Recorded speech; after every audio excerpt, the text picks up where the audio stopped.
নমস্কার বন্ধুরা, বাঙালি রান্নাঘরে আপনাদের সবাইকে স্বাগত। আজ আমি একটা নিরামিষ পনিরের তরকারি রান্না করে আপনাদের দেখাবো। তার জন্য লাগছে আমার আলু, ছোট ছোট করে আলু কেটে নিয়েছি, পনির, আর এখানে আছে আপনার আদা, জিরে, পোস্ত, কাঁচা লঙ্কা আর টমেটো কুচি। আমি প্রথমে পনিরগুলো ভেজে নেবো সাদা তেল দিয়ে। তার জন্য আমি কড়াই বসিয়ে দিয়েছি। আমি এবার পনিরটা ভেজে নেওয়ার জন্য আমি সাদা তেল দেব। আপনারা চাইলে সর্ষের তেলও দিতে পারেন, কিন্তু আমি সাদা তেল দেব। সাদা তেল দিয়ে পনিরটা ভেজে নেব।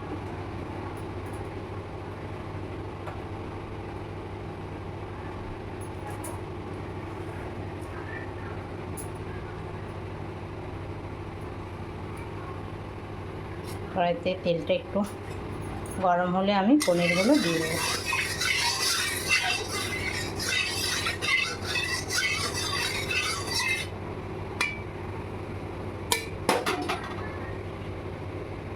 এবার আমি কেটে রাখা পনিরগুলো ভেজে নেব।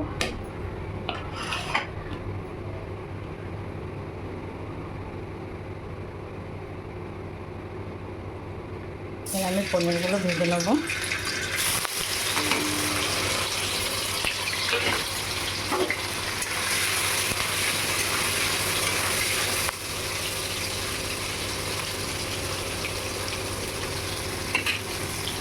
একটু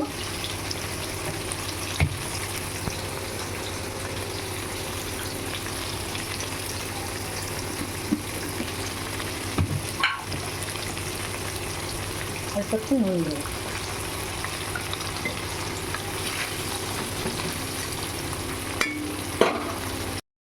এই যে আমার পনিরগুলো ভাজা হয়ে গেছে। আমি আজকে ক্রিম পনির নিয়েছি 200 গ্রাম। আপনারা চাইলে নর্মালটাও নিতে পারেন, কিন্তু ক্রিম পনিরটার টেস্টটা বেশি ভালো।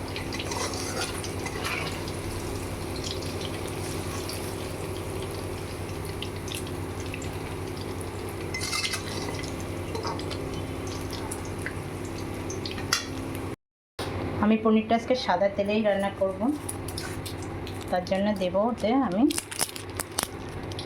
একটু তেজপাতা ফোড়নে দিলাম, আর আলুগুলো এবার আমি ভেজে নেব।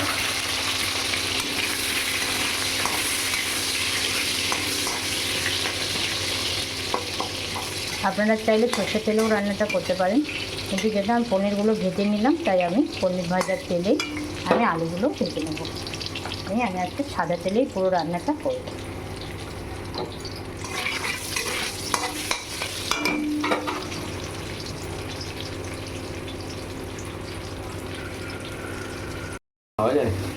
আমার পনিরের আলু ভাজা হয়ে গেছে।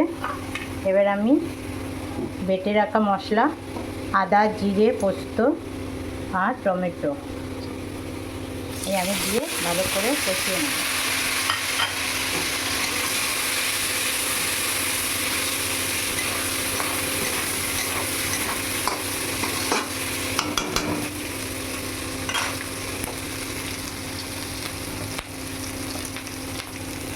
স্বাদ মতন নুন,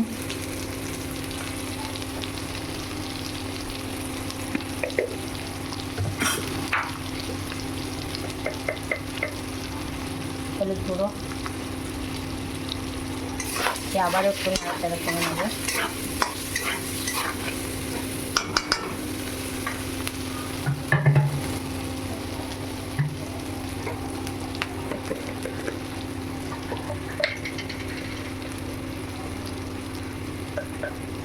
একটু সামান্য লাল জিরে পাউডার আমি দিয়ে দিলাম। দেখুন আমার কিন্তু কষানো হয়ে গেছে, তেল ছেড়ে দিয়েছে মশলা থেকে। অল্প করে একটু জল দেবো মশলা, যাতে কড়াইতে লেগে না যায়।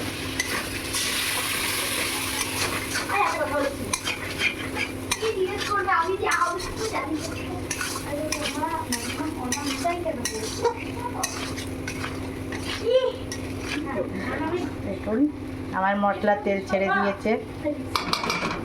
এবার আমি ভেজে রাখা পনিরগুলো দিয়ে দিলাম।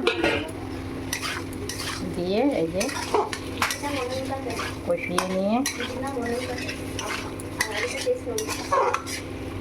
আমি দেখুন কি সুন্দর কালার হয়েছে। না, এবার আমি এই কড়াইতে জল দিয়ে দিলাম। তুমি খাবে রান্না হয়ে গেলে পনির? এই যে আমার পনিরের তরকারি, দেখুন আমার পনিরের তরকারি হয়ে গেছে। এবার আমি তরকারিটা নামিয়ে নেব।